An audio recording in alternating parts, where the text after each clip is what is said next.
Hi, I'm Jim from Ssl and I'm here in Poland at JG Master Lab with Jacek Gawlowski, Grammy-winning mixing and mastering engineer. Jacek, thank you for having us here today. Your room sounds beautiful. Thank you. I can tell that you do quite a lot of mastering. It has a feel of a mastering engineer's room. Tell me about the process that you went through to build the room here. All right, this is not my first studio actually, which I built myself. This is the third.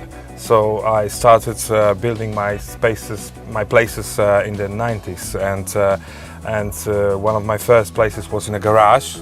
Everybody starts in a garage. Everybody starts in a garage, yeah. And then there was the proper place downtown, which was like a large mastering room. And then because I built a home outskirts of Warsaw, on the outskirts of Warsaw, I actually built another mixing and mastering room in here. And that's where we are now. Mm-hmm. And so this place and the previous one were proper places which like I studied acoustic properly, and I applied all the materials and everything properly. Absorbers and diffusers we used were proper diffusers, RPG actually. Over there, and my the basic idea was to learn how to do it properly and actually apply this knowledge to my own space and build it like on my own. So you know, the frequency response of the room is really even, and the reverberation is proper, and I can work in here and mix and master records the way I like, and I enjoy it very much. And these days, where record companies are giving you tiny budgets instead of bigger budgets, and quite often when you have a project, you know, you might have to do one day of tracking somewhere but a lot of overdubs.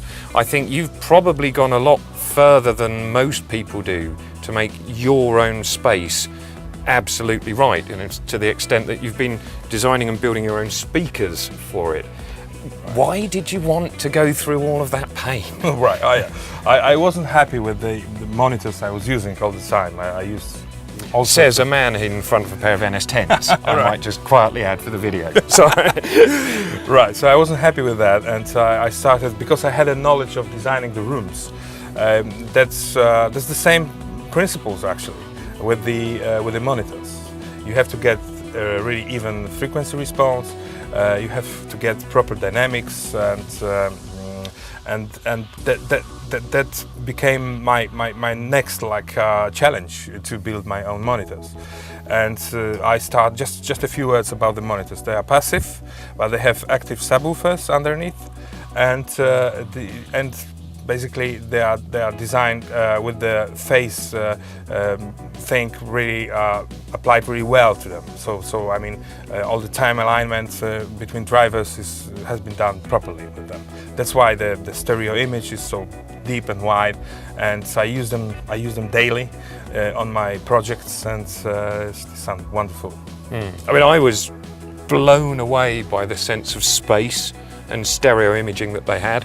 Anyone out there, you should come and mix a record in this room, because Jacek's speakers are really nice.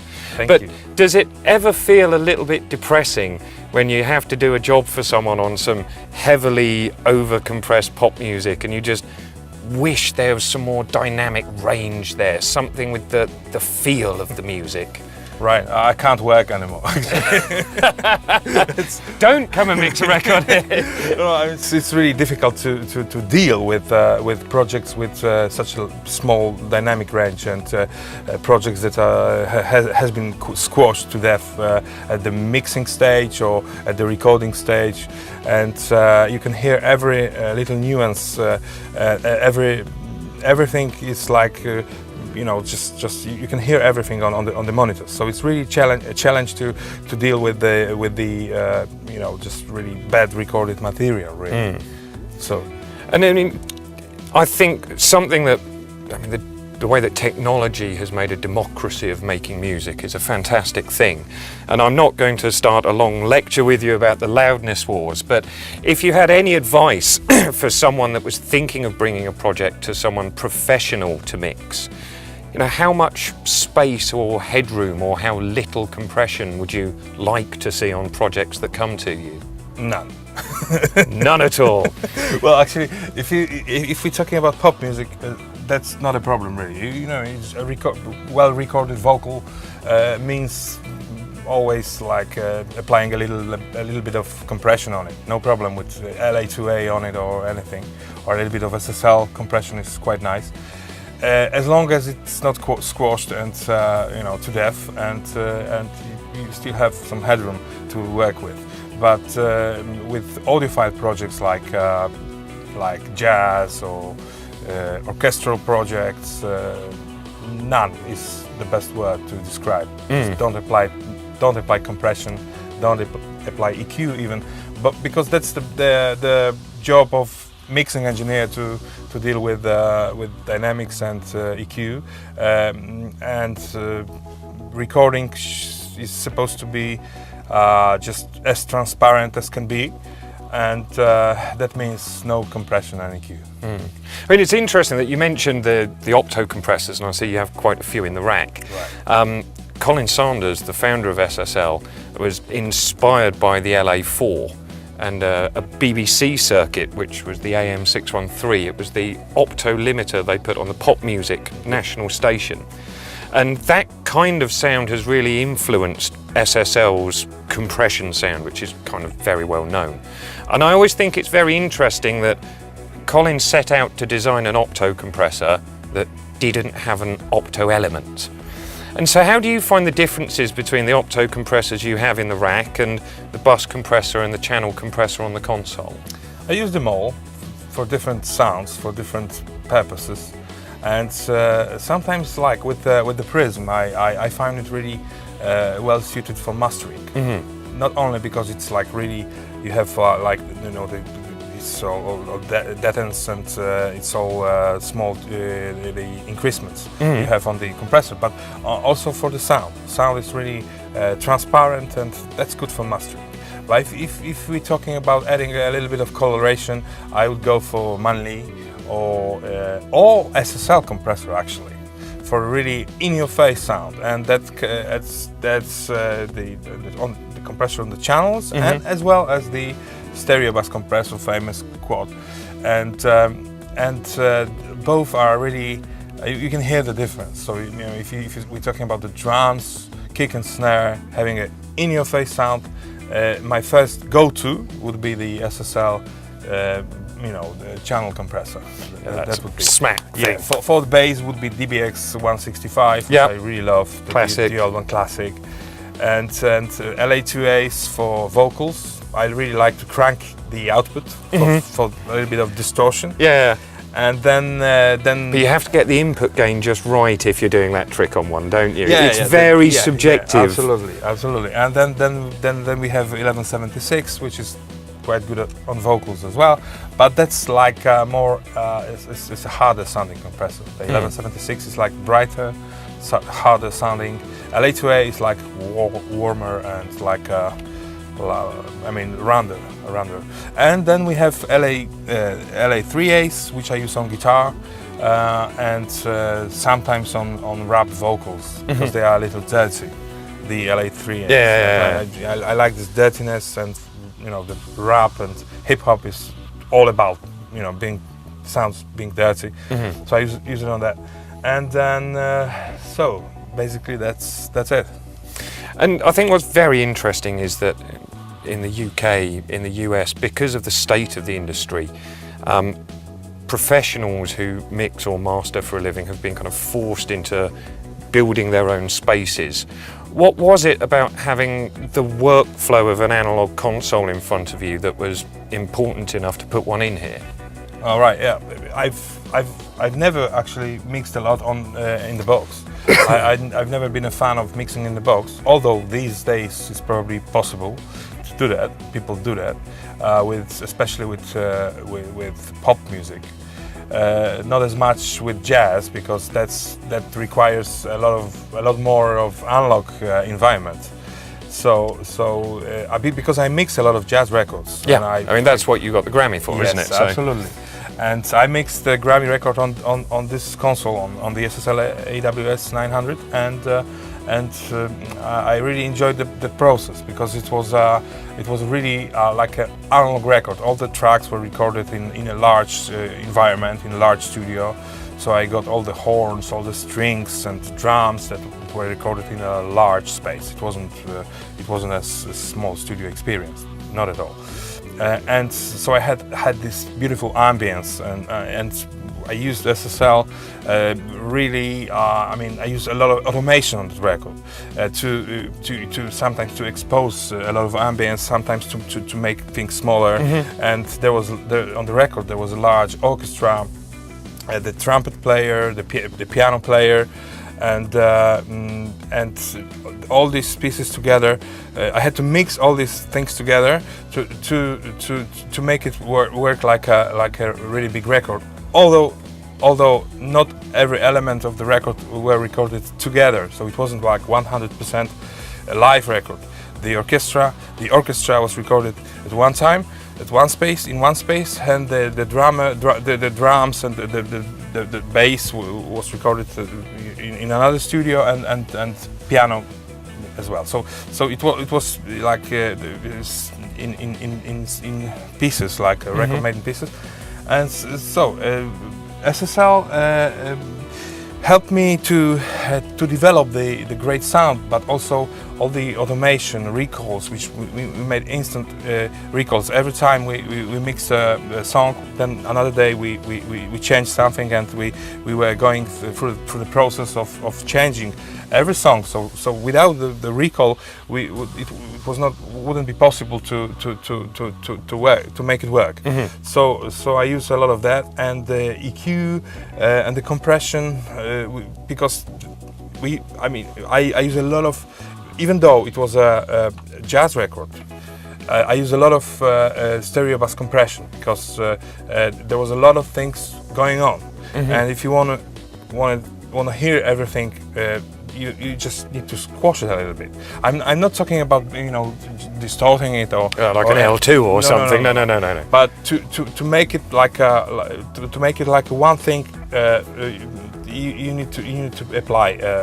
A little bit of compression on the stereo bass, also to equalize the sections, to make the horns sit in the low mids, to make work the strings in the upper highs, and all the little bits and pieces.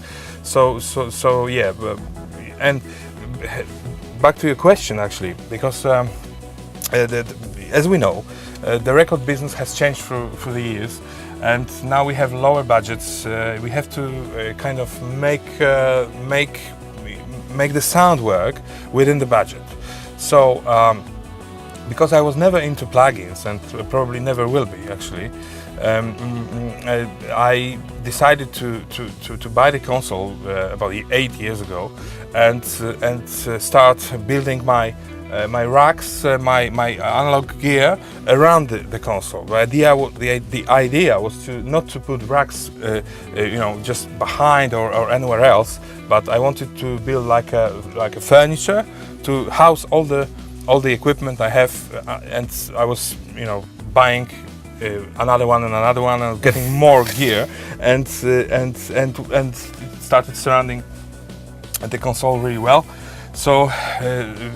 I mean, for me, going back to another word, which is working with plugins, it's not working for me actually.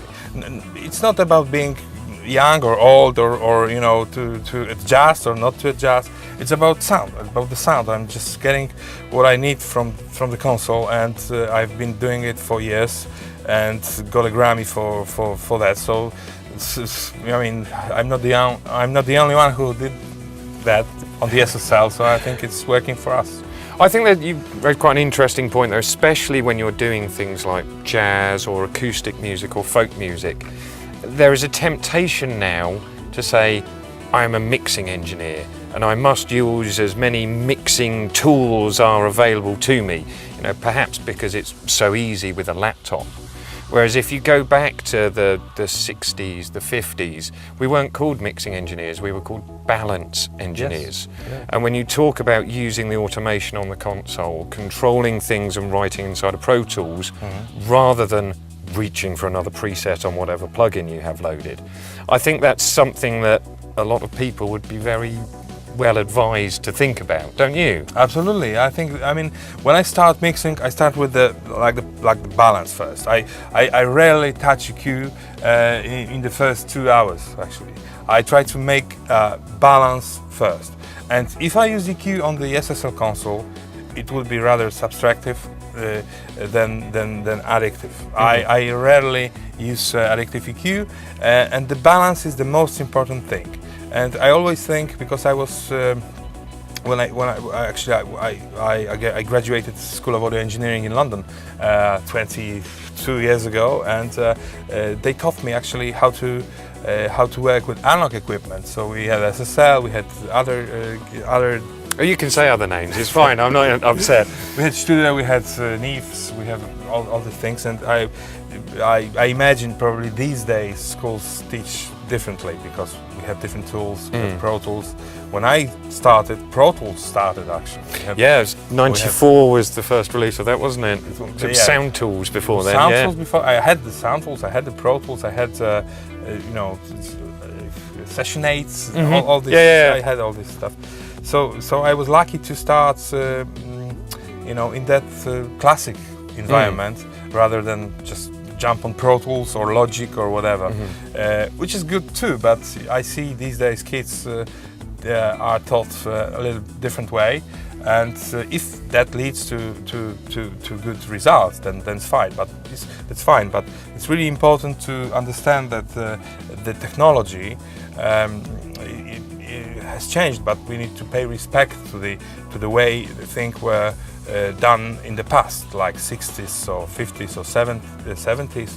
And I'm really a fan of people like Sir George Martin and other producers from the 60s who contributed a lot to today's music, how it's written. So the principles are the same, but the way you use things is different. And the balance is still the same issue, to get the balance right. If we get the balance right on the console, first 1 hour is getting the balance right on any record, and then another 5 or 6 hours would be just putting a little bit automation moves, automation, bit here, yes, bit there, to put some excitement into music. Automation is great for that, especially on the SSL, and I do that as well. However, if we would compare the first hour mix with the last,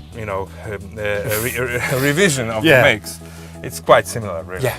I mean, to my ears, it's just adding just a touch of this and that. 85% point is the quick bit, and the last bit takes longer. Just 1 hour. So the balance, that's what you said. The balance is the most important thing. And I mean, I learned a lot from other engineers in the past when I was in London, and they always were talking about, doing the right balance on the console and starting from this, to go on. So. There's one thing that I was always wondering, that SSL has a kind of mantra, a saying, which has informed the design of all of our products since the start. And that idea is, you can always add colour, but you can't ever take it away. And so SSL products have been designed so that, people sometimes see clean as a bad word, but I think it's the opposite. When you've deliberately chosen to colour something, you don't want your mixing desk to change that. When you've deliberately chosen a microphone for a particular source, you don't want your console to change that. Do you think your choice of working with an SSL is, perhaps considering your mastering ears, do you think that's something that adds to it? Or? Well, obviously SSL has always had a sound. SSL's got a sound, and it's on the transparent side, but it's like in your face kind of sound. It is warm in a way, but it's really like transparent with a little footprint of in your face sounding. That's why people work You know, in America, where you know, where you have all these hits coming at you, you know, most of it is done on SSLs really, to get this in-your-face sound. But that can be changed. For example, if because I work with jazz projects that require transparency, and the orchestral projects that require transparency and like I want clean kind of thing, I you know, if I don't put, because what other engineers do, they bend the console. They just, you know, go, you know, with the extremely high level to the stereo bus, and they bend the console. Yeah, that's like a distortion really added to the sound. I do that as well with pop projects or rock projects to get that SSL sound, which we. But on the other hand, if you want to go transparent, you don't have to do that. You just use the EQ gently, use the compression gently, and that's you can, you know, it's like you can do both things really on it. As with other consoles, you just stick what, you know, like for example, with Neve, I worked a lot on Neves as well, and my was like warm sounding thing, and you stick with what you've been given. So you you have like a ball of sound, which is not always what you want. So I actually prefer to work on the SSL because I can have both worlds. So transparency and in-your-face sound at the same time. So all the attributes of modern, you know, technology is possible to you know, on the AWS. Now, I'm not quite sure how long we're supposed to roll for, but I have one question that I've been dying to ask since I've got here. You have this very beautiful room that sounds amazing, but hidden away under your desk, I think you have what most people have in their studio, which is a secret weapon. Can I ask about the very crunchy guitar pedal that you have hidden on the floor and what you use it for? Well, the big muff, yeah, actually I use it all the time. It's I mean, it's it's hardwired to channel 24, and if I want to, I mean, it's connected directly to Pro Tools bus. So if I want to send a signal, any signal, it could be vocal or could be kick drum or whatever, to the big muff, I do that with the auxiliary sense, and then the combined muffness returns on channel 24, and I add that a little bit of this to the mix to make it more kind of fatter. Yes, that's the word for a muff. It's absolutely, and it works for kick, works for any drums and vocals as well sometimes. Actually, I used it on a lot of jazz records too. For example, if you put a little bit of that on a vocal, on a really clean vocal, you will not hear the distortion of the pedal. You will hear the roundness, of it, like the wine. Yeah. It's like a taste or something. So it's a brilliant thing to do, just to add a little bit of that. Or if you want to go for it with a rock record, then you can use it like you have like a lot of distortion from the pedal. For example, on the guitars, just to add, just to, you know, another step, you know, and it's working in different manners. You can have different sounds from the pedal, but mostly I use it as I described earlier. So it's just a tiny little bit of the muffness. Of muffness. Yes, of that. More muff, please. Yes.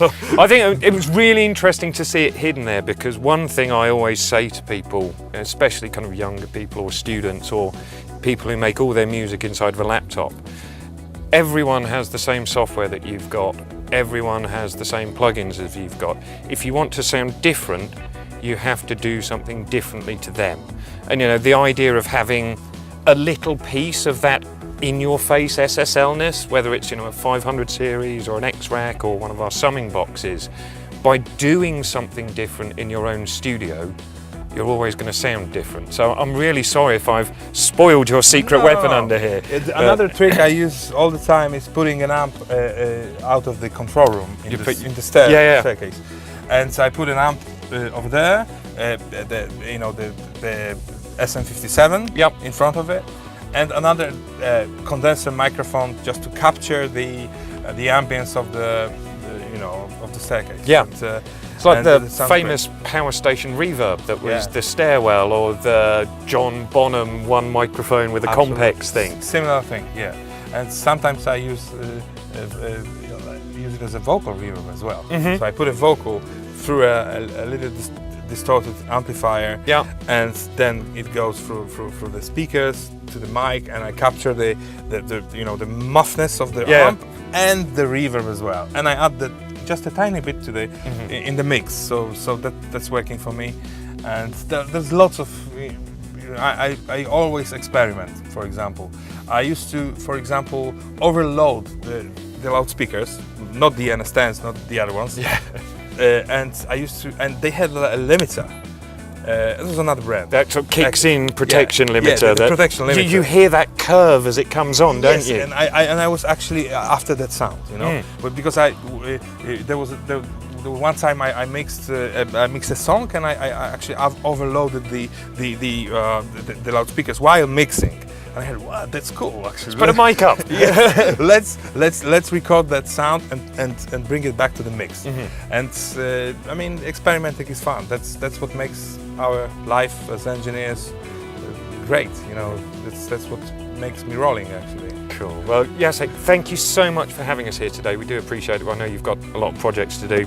But from here at JG Master Lab and all of our friends of Audio Tech Pro in Poland, we'll see you next time. Thank you very much. Thank you.